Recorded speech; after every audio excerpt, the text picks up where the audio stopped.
Hello and welcome to the HQ Movie Review Podcast. I'm Josh, I'm Brandon. I'm Jack. And I'm Heather. and this week we watched Spider-Man Homecoming. Nope. Just No. kidding. No. And this week we watched Spider-Man Far From Home. We already did an episode about Homecoming.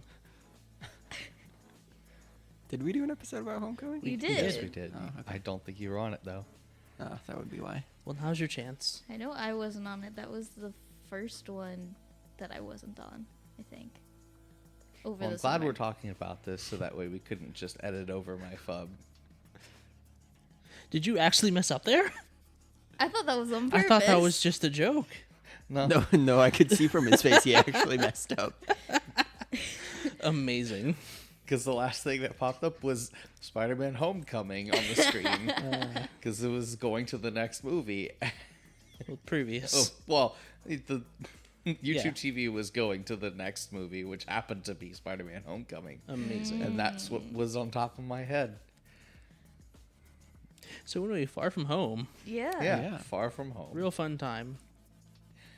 It's a good movie. Yeah. Start of Phase 4. Well, no, actually, it is the epilogue to Phase 3. I always thought it was the start of Phase 4. Yeah, technically, I think either the TV shows or Black Widow is the start of Phase 4. The shows came out first. So Scarlet Witch and Vision, Yeah. their show is the start of Phase 4. WandaVision. Well, I was saying whose show it was. I wasn't saying the name of the show. Obviously, I would definitely remember the name of the show. Yeah, definitely. Listen, the point is, Josh said the wrong movie. Yes.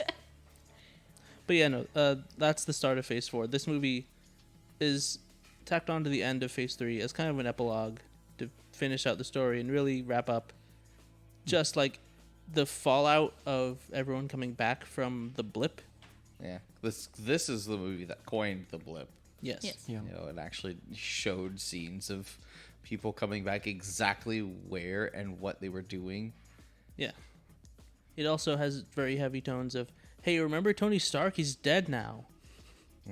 This is Right. the impact he left. Did you remember? He's dead. Yeah. Oh, by the way, He He's is in the dead. background of every shot for the first, 20 minutes. Yep. Pretty much. Literally just pictures of him everywhere. I definitely did forget that Tony Stark died, though. Oh, yeah, no. I was not... I was very glad they reminded me because I just would have never remembered. Yeah. It's the little things. I mean, we're joking about it, but I do think it really just kind of shows just how much to Peter it meant. Right. And just how much he's being reminded of this constant loss. Yeah. Yeah. I don't want to turn this into a rant because we're 5 minutes in, but it is a big point of controversy online how much Peter was involved with Iron Man, how much Iron Man was involved in Peter's life, because everyone, especially people who are fans of the previous 2 iterations, were like, oh, he's just Iron Man Jr. or Iron Boy or whatever, because he's always had this mentor figure in Iron Man, and they think that he should really be a solo hero. And Because the first 2 iterations were solos. right. And that really doesn't look at the whole picture. One, those first 2 versions of Spider-Man were solo heroes because they were only Sony movies and Sony didn't have the rights to any other heroes. And 2, if you're looking at it from a comics perspective, Peter Parker has always had a huge connection to the Avengers. He has always looked up to the Avengers. He's always been a part of this comics universe. He's never just been a solo hero aside from his very first comic appearance, which was a couple pages in Amazing Fantasy. And aside from that, he has always been his first appearance after that was a team up with the Fantastic Four. He's always been influenced by other heroes. Yeah.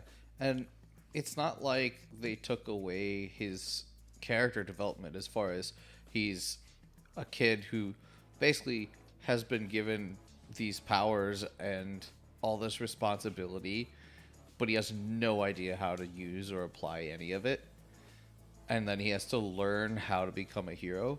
And in fact, I think these movies do a better job of really kind of hitting that note than either of the first 2 series. Like, you see him develop his powers and stuff, but you don't really think about how he just doesn't have any idea what he should be doing until later on, after he's learned a lot. Yeah, so it massively benefits from having other heroes in this universe. Other heroes to call him out and Yeah. to be a direct comparison to, like, hey, you're doing a lot of things that, like, these guys don't have these problems. Yeah, you're making like rookie mistakes, and it makes sense because he's a rookie. Yeah. And it's a lot harder to see that when he's the only hero in existence. So anyway, rant over, I guess. I want to start off at the top. This movie has a lot. It's kind of, my notes are kind of dense because like, I think I've made it clear before. I'm a huge Spider-Man fan, but also there's a lot of Easter eggs and just like tiny details in the movie that I thought needed to be mentioned. And the first one is that all of the elementals, I'm not sure about the last one, but all the elementals up until that point are references to Spider-Man villains. And in fact, they're specifically fake outs for the audience because at this point Marvel knew that showing the audience these villains in the trailer would get people to try and look at them and try and guess what the story was. And so they're all very clear fake outs. They're intentional. Like Hydro Man, Sandman, Molten Man are all actual Spider-Man villains in the comics. And on top of that, an extra layer of detail is that a lot of the times in the movies they will make the license plates of the cars references to the comics. Every single shot with those fake villains in it has car license plates that reference their first appearance in the comics or big issues with them. And so it really drives home the fact that if you're analyzing this movie and you don't know the twist that's coming up, it sets it up perfectly for you to think that these are all real villains that are showing up. Interesting. Huh. Yeah, so a lot of work went into this. I know that there was also a fake out in the trailers. There was a scene that was in the trailers of Tom Holland in the nano suit in like a restaurant beating up a bunch of guys, and that was just never in the movie. Yeah, that's actually it's a deleted scene that was supposed to be in the movie but was cut for time. And honestly, I think the movie would have been better for it because that was a scene that took place early on, right before he goes on vacation, where he's like going out on patrol as Spider-Man, but he's in the Iron Spider suit, and he takes down these like mafia dudes in a restaurant, and you can see in the scene he is completely relying on the suit to do everything. Like, he is not using any of his powers, and it really sets up the fact that his spider sense isn't working because he's not using it. He's not relying on his powers, he's just relying on the suit. Man, that really does set up the ending then. Yeah. It makes like the story so much stronger when you see that his powers aren't working because he's not using them, he's not trusting himself. And it also builds into that argument, like, people are complaining like, oh, he's too reliant on the suit and on like Tony Stark and on the technology, and that's the point they were making with the movie, is that he was too reliant on it, and he is a better Spider-Man when he comes into his own and makes his own stuff, or designs his own stuff at least, and uses his powers effectively. It's also just like a really fun scene. He jokes with some cops. The police don't hate him yet, which is nice. It's rare. It does not last. Yeah, I can imagine after what happens at the end of this movie, they don't like him that much. Yeah, I mean, it's very common for Spider-Man to be at odds with the police, so it's unfortunate that we didn't get that positive police interaction this one time. He's a menace. So, the next thing that happens, I don't want to lead this entire... This is your show, man. Yeah, I don't... You're the Spider-Man super fan. Look, I'll be honest, I'm really tired. Good. I don't want it to seem like I'm bulldozing like the whole podcast. No, you're good. Okay. The next thing that leads into from Mysterio's entrance fighting the fake Sandman is the real low quality memorial video. Oh, yeah. I did. Oh man, yeah. I had completely forgotten all about that, and just how weird it was having the song play over the Marvel intro. Yeah.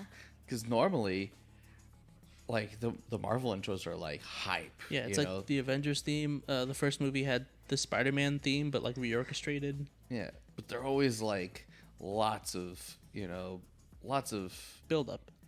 yeah, lots of build up to get you hyped for the movie, and then Yeah. Then this one was just Starts with "I Will Always Love You" and "In Memoriam" in Comic Sans. Oh, good old Comic Sans. Yeah. So we mentioned the music. According to the IMDb trivia, this is the first Spider-Man movie to not have the like original Spider-Man music, just like redone or Interesting. remixed in it. oh. Because we never actually hear the like OG Spider-Man tune throughout the movie. Yeah, I guess we don't. Interesting. I wouldn't say it's a nice departure because it's not like a noticeable thing, but it's interesting. They're making their own. Yeah, that is kind of. Actually, I would say that it's interesting the way Marvel does work in like the old cartoon themes. Like, I don't like no one here has seen the original Iron Man cartoon, right? No. No. Yeah, but they worked in his original cartoon theme song into like his ringtone in the first movie. Really? Yeah, and then in the second movie, at the start of the Stark intro, they're playing a different like remixed version of the theme song again. So, yeah, that's really cool. I will say, I think the best remix of the theme song is the one that plays on the Spider-Man ride at the very end at Universal. Yeah. that is good. Like, it's just Yeah. the best one, but you can't find it anywhere to listen to it unless you're on the ride. Yeah, unfortunate, but it's a fun ride. Yeah. It is a Very good fun ride. I loved it as a kid. I like it now. Yeah, it's weird that we have two different theme park Spider-Men now. Yeah. Yeah, but they're on different coasts. Fair, yeah, true.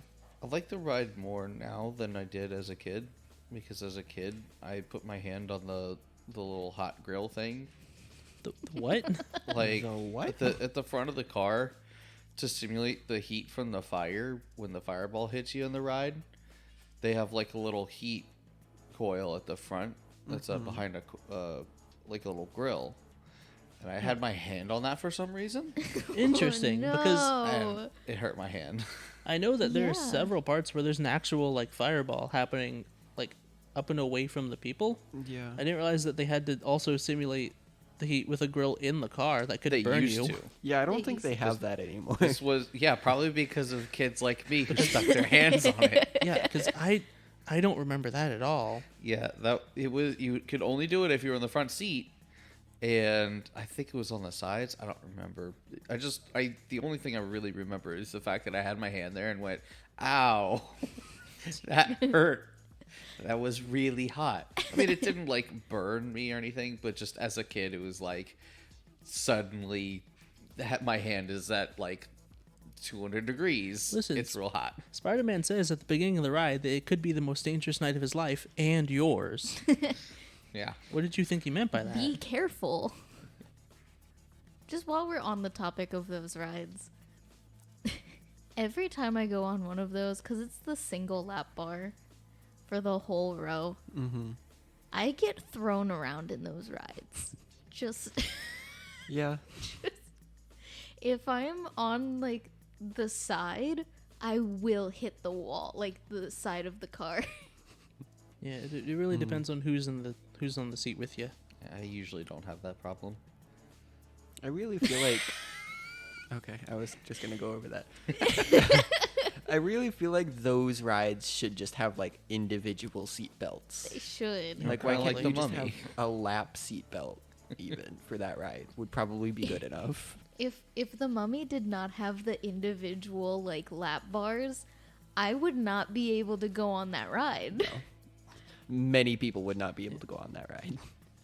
See, the problem with the Mummy is that like because we have individual lap bars all next to each other, I can very clear like sitting next to you the other day, I could very clearly see how much higher mine was than yours, and then I just felt bad. Yeah. Like it's not even like stomach thing. I was just physically I could not fit in the seat as well, and so I couldn't pull the lap bar down. Yeah. Have you guys met the Spider-Man at Universal ever? No. No. One of the things that I think is cool is that to play Spider-Man at Universal, you need to know how to speak Spanish. Oh. Yeah. That makes Interesting. sense. Yeah. That's a It's just one of their requirements. interesting requirement. Yeah. And also, because he's a full mask character, it does not matter how old you are.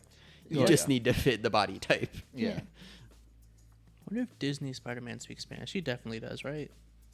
I feel like he would have to, but I don't know. Especially in California.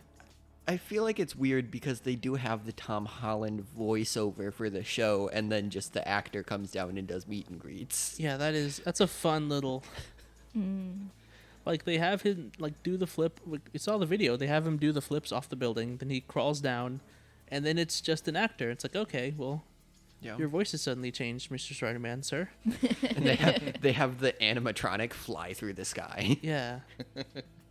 One thing that I thought of when we mentioned the blip, and like everyone comes back in the same spot that they were. What if they were on a boat? Oh no. The Or in a plane. the directors of Endgame have addressed this. When Bruce Banner made his snap, he specified that he wanted all of the people in danger to appear in somewhere safe. Okay. So- Okay. Yeah, everyone appeared where they were, except if you were somewhere dangerous, in which case you just appeared somewhere relatively close and safe. Fair. Cause like Gotcha. imagine just you come back and now you're just in the middle of the ocean. Well, yeah, I mean, in the scene at the end of Infinity War, when like Nick Fury is summoning Captain Marvel, there's a helicopter crashing in the background because the pilot like disappeared. Can you imagine if like 5 years later the pilot reappears and there's just no helicopter there? That was 100% casualty. Yeah. No one survived That would that. be so bad. I do know, according to the IMDb trivia again, that in between Infinity War and Endgame, the Russo brothers had said that Aunt May was a survivor of the snap and she wasn't like snapped away. But then we very clearly see at the beginning of this that she was snapped away and came back in her apartment. Right, because she talks about the family that moved into her apartment while she was Yeah. gone. Yeah. So we don't know if that was just like an accident, if it was originally planned for her to have survived the snap, or they just... I think they just rewrote it. Yeah. It's not like it makes that much of a difference anyway. Yeah, And like they've had bigger plot holes in these movies. yeah, like cuz the biggest thing is you have to explain why everyone looks exactly the same after 5 years. Yeah, so just all of the main characters were Yeah. snapped. It's very convenient. Almost in the entirety of Peter's class got snapped, including him. Except for Brad. Brad wasn't in his class. He is Well, now. He is now. He is now. I always feel that's got to be awkward. Like all of the weird ways people's ages don't match up anymore, Yeah. like their birth years and stuff. Like trying to buy drinks as a 16-year-old because you still have your ID from before the snap. Yeah. How would they put that on an ID? Like there's just a gap. Oh, they would just require you to get a new ID. Yeah, probably.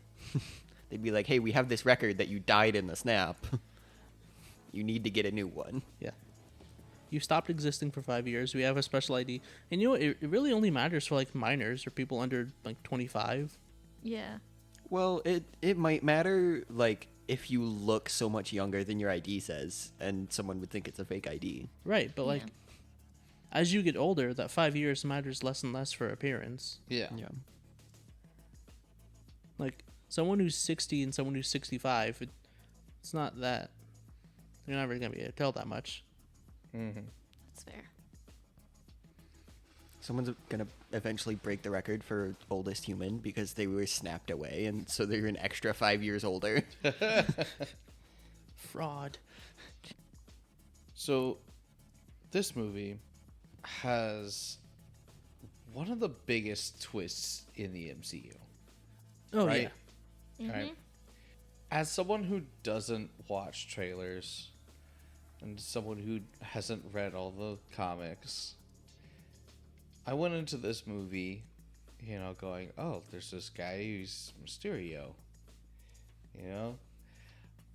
I was flabbergasted when it came to that bar scene, and Peter Parker, he walks away after giving Edith away, and all of a sudden everything just starts like dematerializing, and the only thing we had seen up to that point was like there was one scene where he shoots a web and pulls out a projector and it comes flying out, and that's it.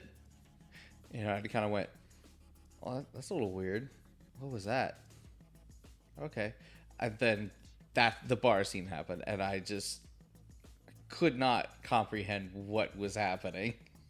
Yeah, it is definitely a really good twist.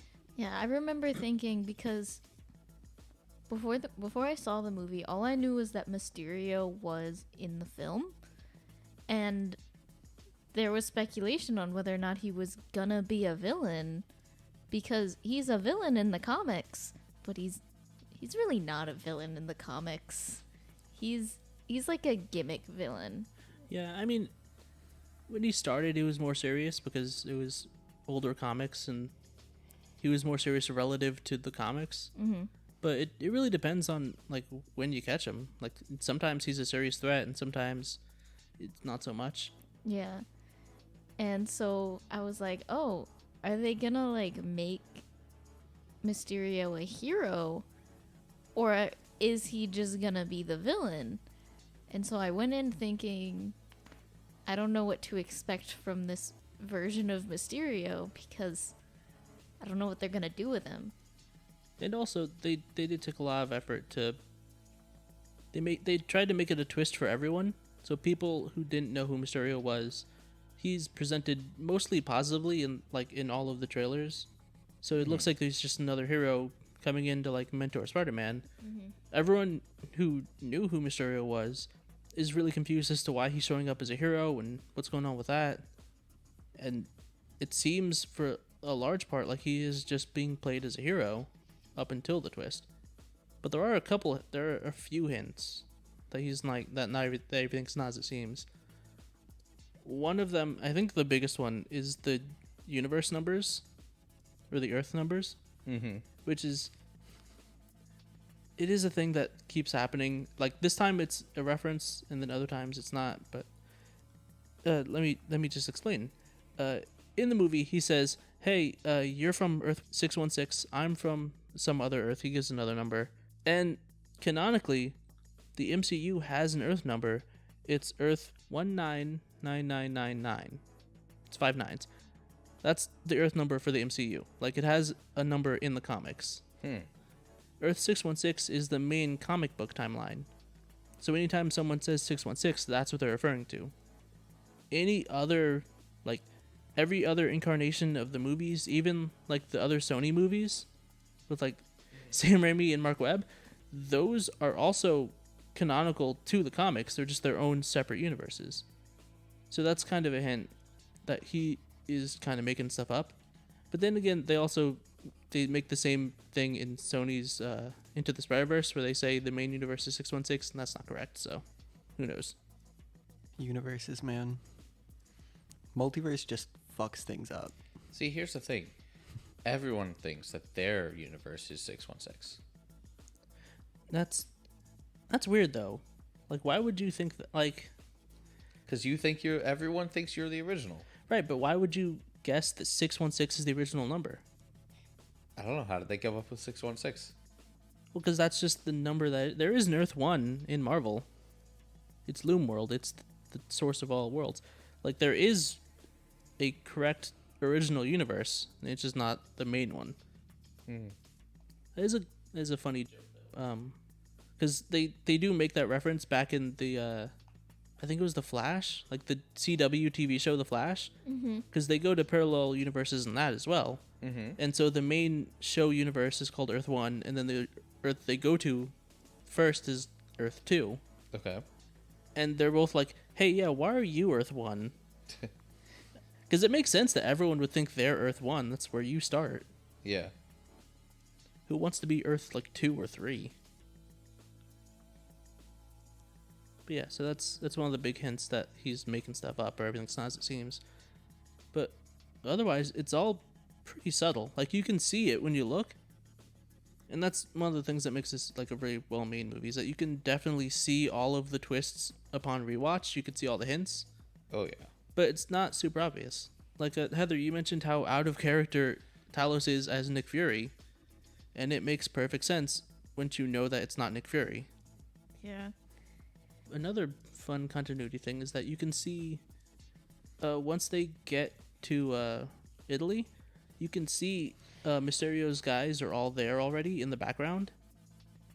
Like this is a it's not an Easter egg that I found out myself. Like I noticed it after a couple of rewatches, but it's pretty well documented. But like Quentin Beck and his crew show up in the background of all of the shots of them just walking around the city before the fake Hydra Man attacks. Interesting. Cool. Yeah. Like when Peter first like decides to go into the store to buy the necklace, Quentin Beck is standing right behind him. Huh. Like there's Well, only like shit. 2 people in the shot. Quentin Beck is one of them. And then the guy who tries to sell them the roses when Peter's walking with MJ, that was the script guy. Oh. Huh. Yeah, and you can see a couple of other of his crew members. They're just in the background because they're here for the attack. So they're all already in place. Interesting. So they're putting their lives at risk. Well, I mean, they know where the danger is, and they're all moving out of the way. I do like the establishing shot of when all the drones were coming in the water. You could tell that they were individual things going through the water and making wakes and stuff. Yeah. And it wasn't just one big monster.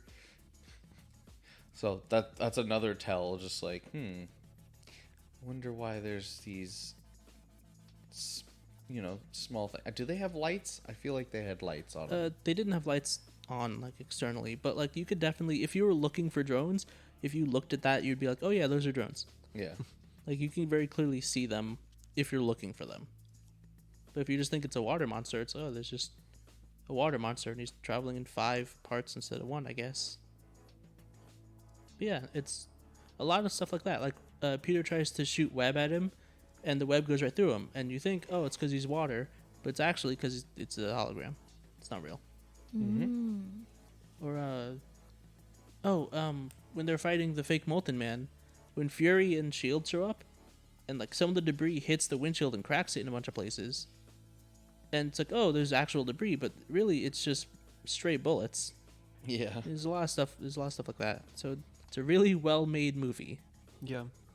It is. I'm sure at some point though there's like something that it breaks that could not have just been done by bullets. Yeah, I definitely think there's a lot of stuff where it's just like, hey, that doesn't make sense. Like the tower in Venice. Like that tower just breaking. Yeah. I feel like that could not have happened just by bullets. Yeah. And also, would you've heard the bullets? Well, they have a bunch of other sound effects playing over them. I guess. They're silent bullets. Or that, yes. They've Also- got movie silencers, which makes them completely imperceptible. Also, like the scene when Spider-Man's kind of being attacked and he's like in a hallucinatory state with all the illusions and stuff. And there's like the scene where a bunch of different Spider-Mans jump on top of him. How do they simulate the feel of like multiple Spider-Man arms grabbing you? My best guess was they were just kind of lightly jabbing him, and there were too many for him to tell what was happening. Or they were a bunch of real people also just doing that, hidden by the illusions. And then they had to run away really quickly in case he like threw a punch. That's great. I will say another fun thing about the illusions is that they work a lot like a computer, like a real computer, where it's like, hey, if you're not focusing on this thing, we're not going to put too much processing into it. Like in that fake out scene with like the big hallway illusion, not the one at the end, but like where he tries to tell Fury and it's all an illusion there. When Quentin Beck gets fake arrested and then Fury walks up to Peter and starts talking to him, you can like all the SHIELD guys like surround Quentin Beck and they start like arresting him. And then if you keep looking at the background, they all just freeze. Because Fury is in the foreground talking to Peter and taking his attention away. And so they don't need to animate those guys anymore, so they just stop moving. Interesting. Saving that processing power. Yeah. A hologram on the entire world around someone, that's gotta take a lot. It's gonna be real hard to do. I'm sure. There's one IMDb fact that pointed out that when Spider-Man ends up in the Netherlands, it's obviously assumed that the guys that are there with him went to some football or soccer game, got drunk, did something, and got arrested, right? And so they give him that orange jersey for the Netherlands. And so Tom Holland is wearing a shirt for Holland. Yeah, Yeah. that's always fun. Also, those dudes could have easily just walked out after Peter just broke the lock and left the door open, and they just went, we're just gonna close the door and chill. Yeah. Yeah, but like, because if they left, they just have more charges added on. Yeah. I mean, the joke is that everyone there is super nice. So they're like, Yeah. yeah, we give you this jersey. And they knew that the guard's wife was pregnant. And it's like, yeah, we're going to sit here and serve our time and leave. This has turned into very much just a, hey, let's point out all of the fun little details we saw. Because Yeah. this movie has so many of them. But that is mostly what my notes are. And we can get into talking about other things after that, but I just want to point out all of the work they put into the details in this movie. Like in the scene on the bus when Peter tells everyone there's baby goats out the window and they all look so he can like jump up and shoot the droid with like webs. When he lands back in the bus, you can see everyone is looking out the window except MJ. She's been looking forward the entire time, and so she saw him jump out of the bus. She just saw this man jump straight out of the bus and was like, what the fuck? And she was still only 67% sure. Well, she couldn't. She wouldn't have been able to see him shoot the webs. Yeah. She would have If just you seen- saw someone jump like 50 feet straight up out of a bus. She couldn't see. The bus is only so tall, and she stopped seeing him after he was above it. so- Okay, Yeah. if I saw someone straight up just vertical leap the height of whatever it takes to completely clear the probably like the ceiling. 8 feet. yeah, if I saw someone just vertical leap 8 feet to the point where they were completely gone for a good while, meaning they went higher than that, I would be like, hold on. He's been working on his box jumps. Yeah. Like, clearly this guy has some abilities. Is he Spider-Man? We don't know that for sure. But he can really jump. Maybe he's Grasshopper Man. You don't know. I feel like Is that an actual hero? I'm certain it is. she was already suspecting of him being Spider-Man. Yeah. Seeing that should have made her absolutely certain. Well, that's what I'm saying. This is a world where there's more than one superhero. He could just be a new superhero and Spider-Man is someone else. What if he's Spider-Man's sidekick? You don't know. Jump Boy.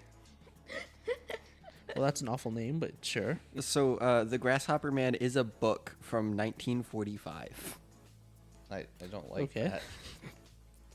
that. It does have pictures. Oh Does no. not look good. Oh no. I will take your word for it. It doesn't sound any picture book from 1945 just sounds like it's going to be horrifying.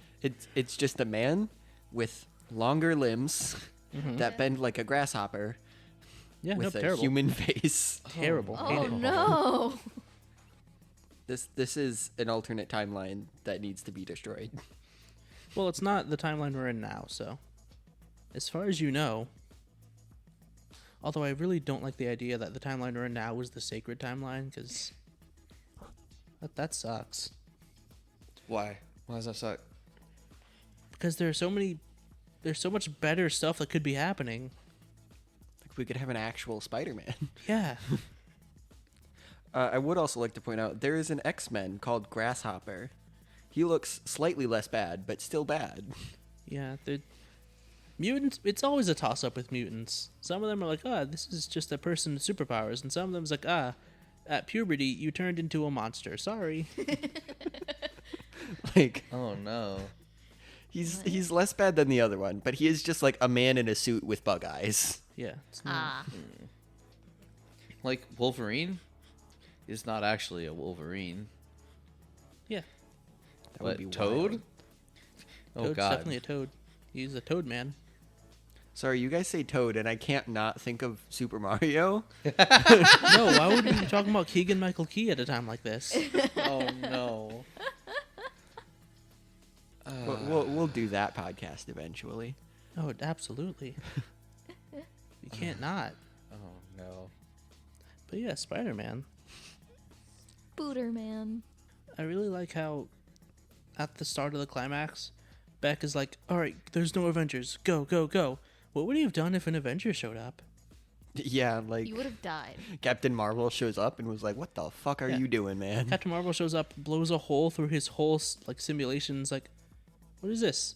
She tries to, because like the version of Mysterio that flies is also just a hologram. Like he's not in that. So, what if she tried to interact with him? That's just a recorded thing. No one else is supposed to be up there with him, really. And even if they like can like make new animations on the fly, the second she tries to like touch him, that's the game. It's over.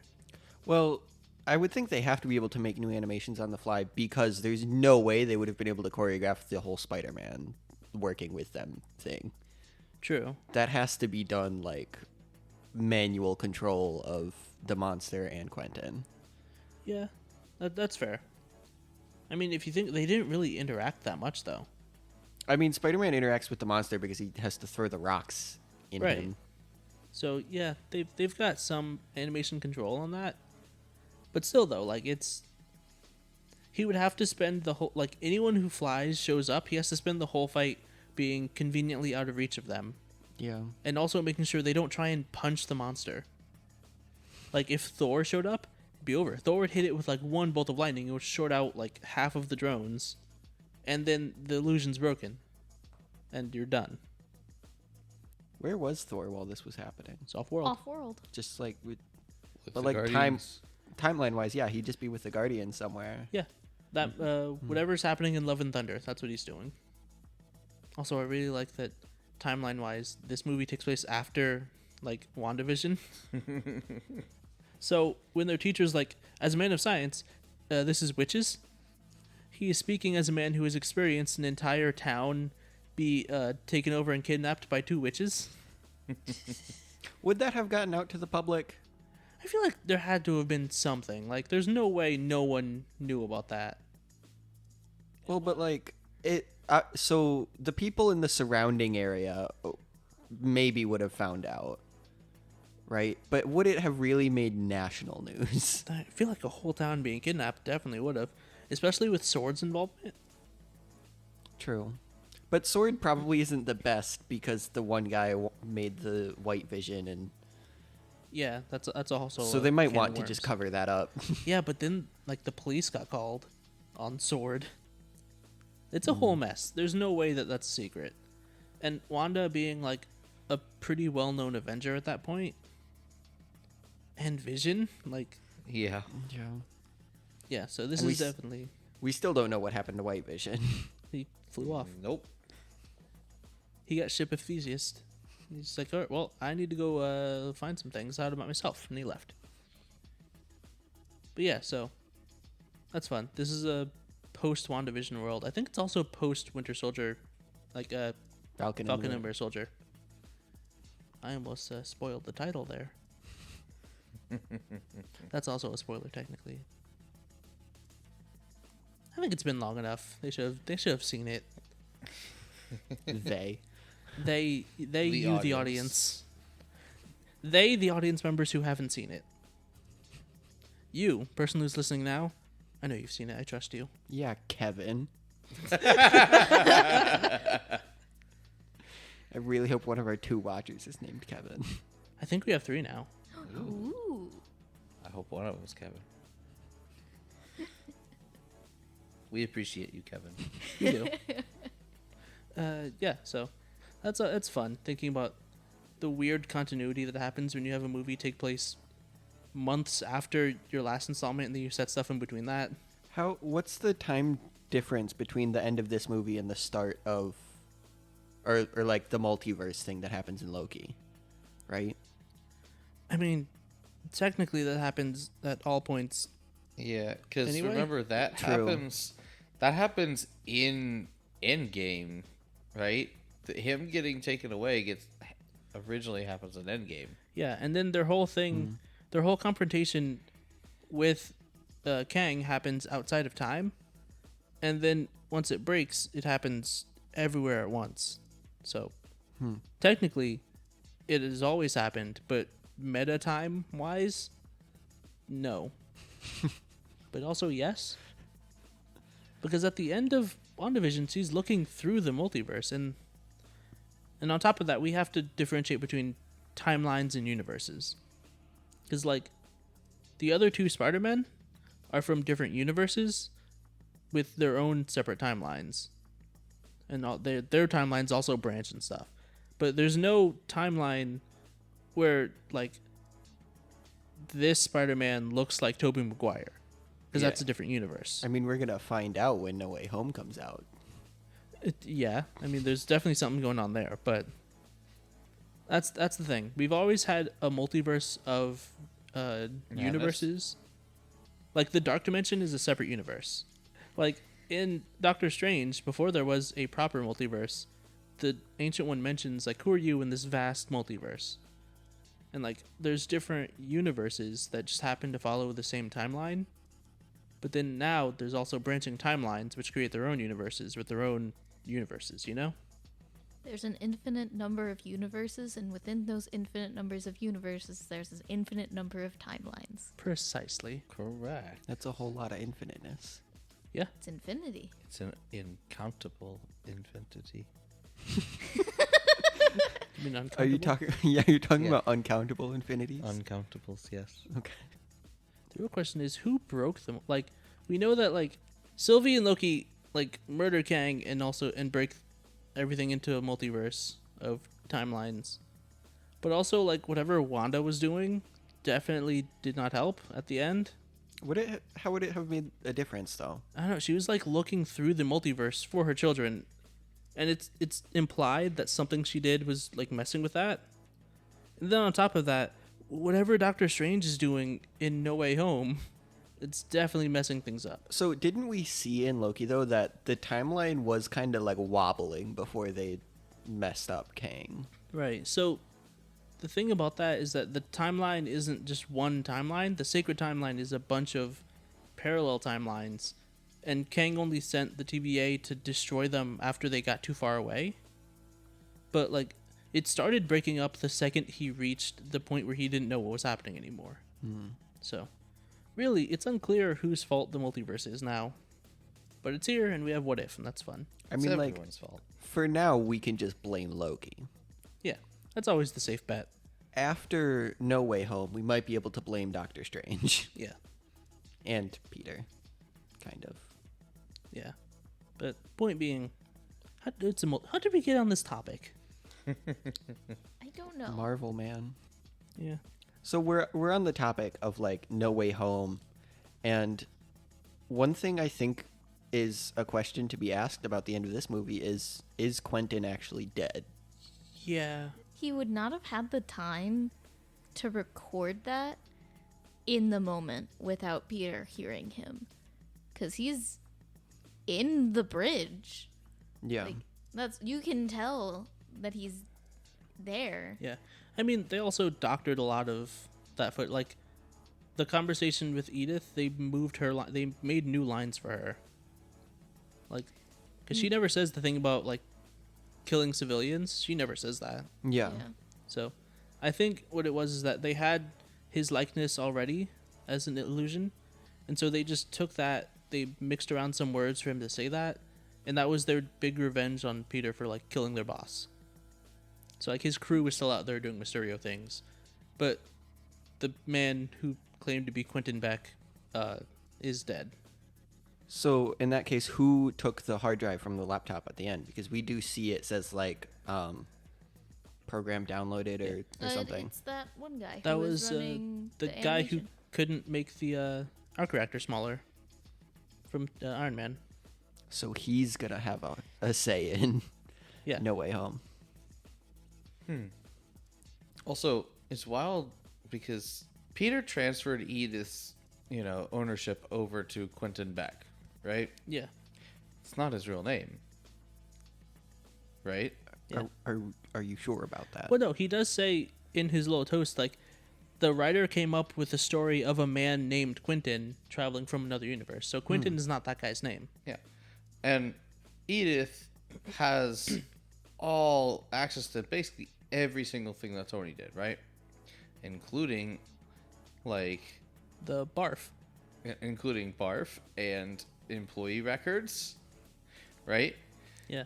I think the issue here is that Tony's AI are so smart that they understand when you say something and mean something else. So when Peter says transfer ownership to Quentin, Edith is like transferring ownership to whatever that guy's real name is. But since Peter called him Quentin, we're just going to call him Quentin. Still, I feel like it should have, like, notified Peter that, hey, this is not Quentin. Why? Because, like you said, if the AI is smart enough to do that, it should also be smart enough to realize that Peter doesn't have that information and should know that information. I mean, Edith also isn't smart enough to realize when Peter's talking to someone else. Like, Edith is like, hey, do you want me to cancel the drone attack on this bus you're in?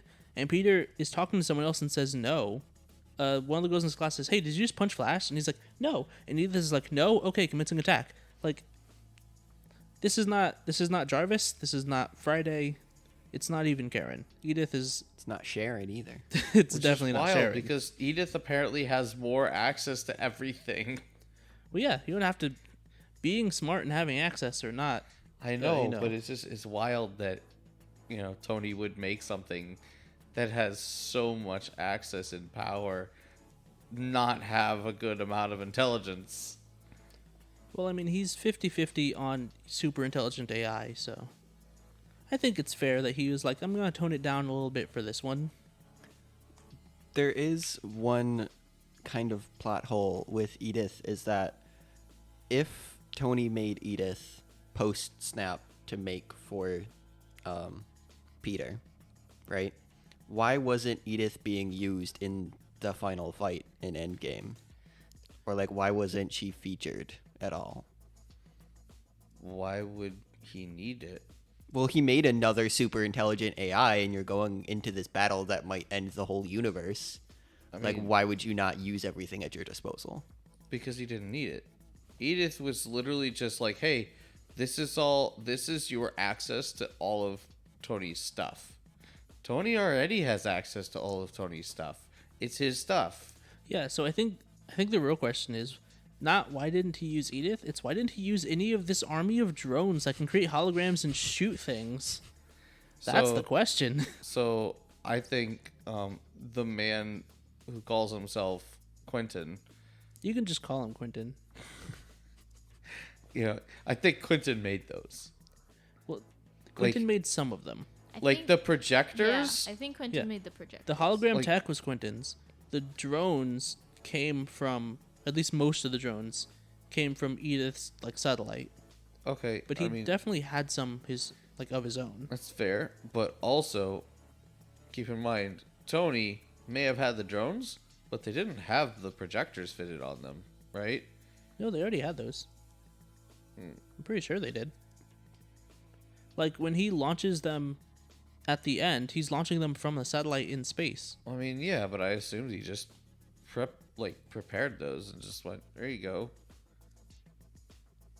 I assume that satellite has the same tech as like the suit, like the Build-A-Suit 9000, Okay, sure. and you just make shit in space, and you just tell it make drones with projectors. It's possible, yeah. Build a suit 9000. It's like a Build-A-Bear workshop. That was the joke we made during the movie, Brandon. Well, yeah, but the audience didn't hear that. Yeah. This is a review show, not a live action. Well, no, it just seemed like Brandon didn't remember that we made that joke. Yeah, I definitely did not remember that. Really? Yeah. I just assumed you were making it again for content. Yeah, that's what I thought you were doing. No, definitely didn't remember that. Cool.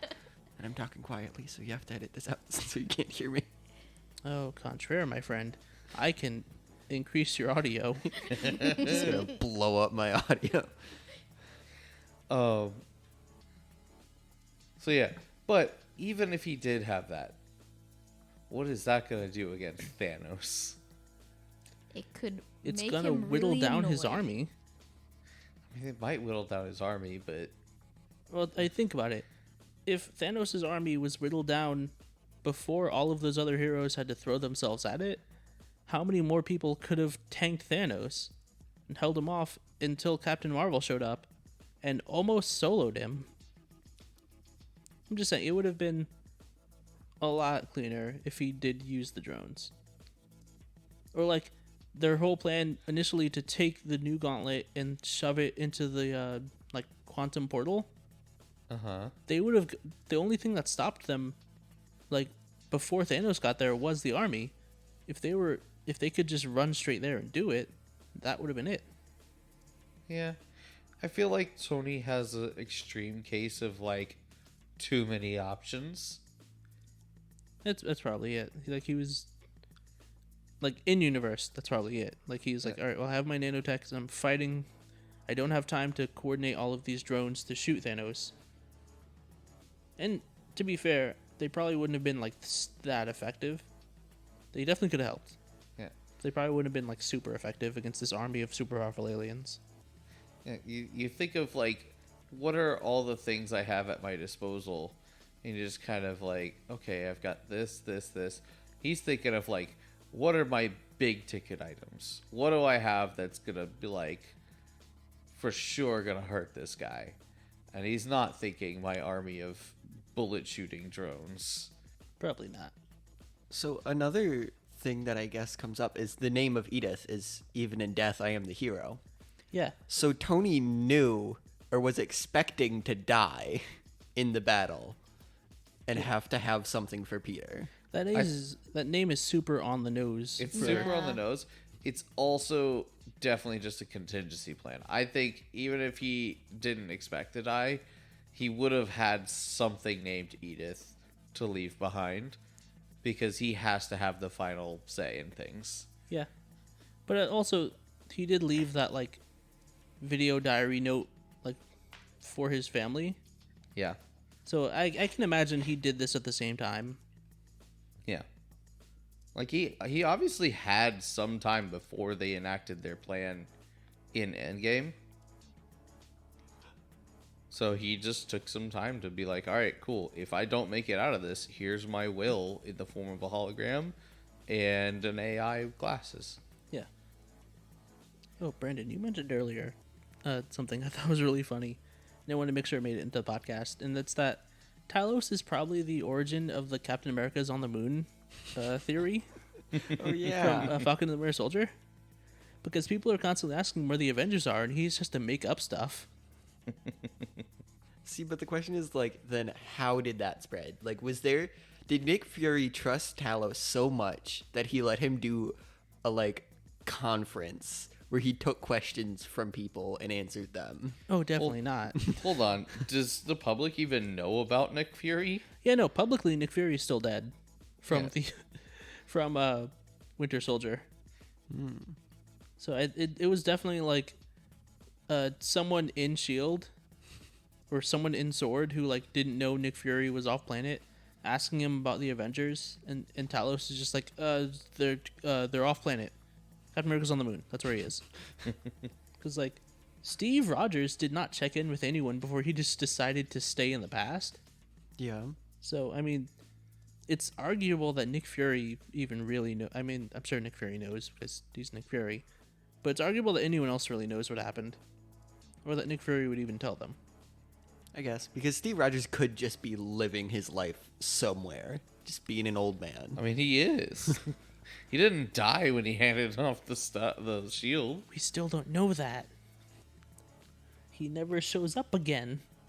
I mean, we see him not immediately die, so he's Yes, out he does there not. somewhere. He does not die in the 5 minutes after he gives Sam the shield. Yeah. But Sam still doesn't even know where he is. Yeah, he could have died 20 minutes after that. You, Huh? I Prove me don't- wrong. What proof do you have that he's We alive? don't have any proof, but what are the odds that he goes, you know what? I'm going to live exactly until the day that we finish, and then I can show up, and then I can just die. What do you mean, what are the odds? He lived until, like, his wife... He lived until Peggy died of old age, I think. And then he came back, gave up the shield, and was like... And then Justin- I can die now. No, and then he was just a really old man. Well, yeah. I don't need to explain what happens to old people eventually pass away, Josh. Yeah, but they don't time their death to be fucking, like, minutes after. Well, yes, most people don't time their death. I'm not saying he was like, I only have a couple minutes left, let me go back. I'm saying he went back, he gave up the shield, and then maybe he just died. It doesn't have to be related. I think he just went, all right, cool.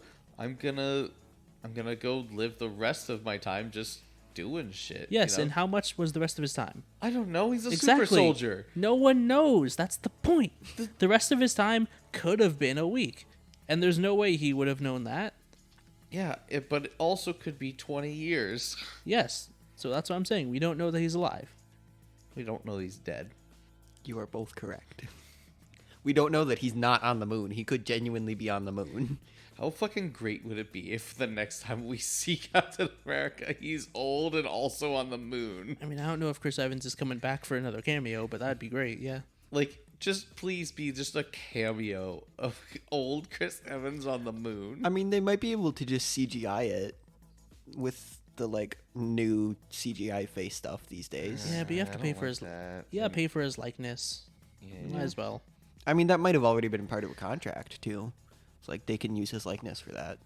But It's possible. Hmm. I think it would be funny, though. I think it would be. Like, I want it to just be he wanted to retire somewhere and he just chose the moon. Right? And then the government was like, well, shit, we don't have anything on the moon currently.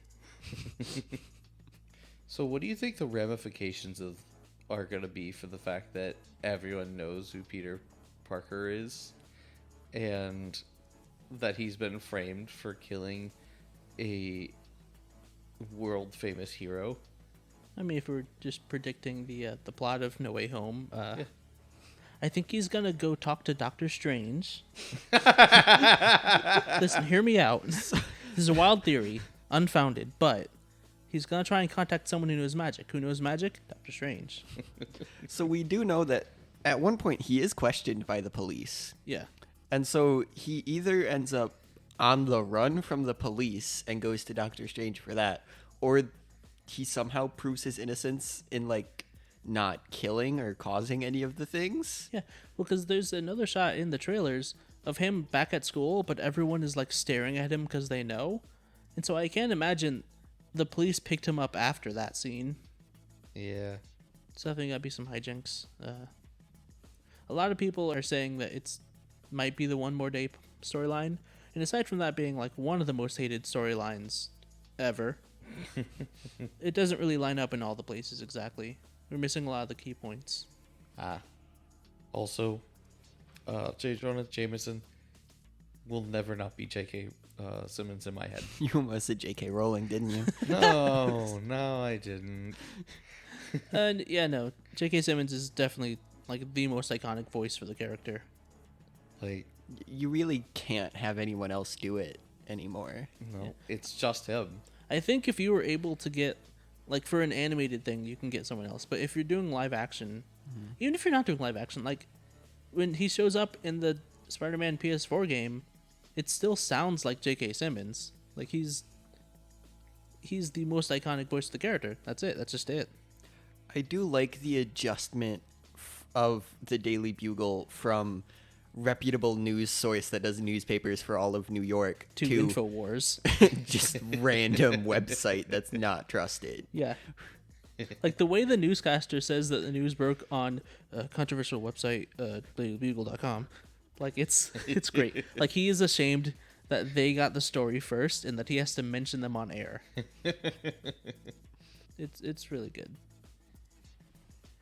I just hope J.K. Simmons is back for No Way Home and we He's- get more of that. He's Has to gotta be, be. right? It's gotta be. It also means we are definitely skipping any point in like adaptation of Peter working for the Daily Bugle as a photographer. Oh, absolutely. Yeah. Like, I know that every adaptation is like unique and different, and we can't always adapt every part of a story.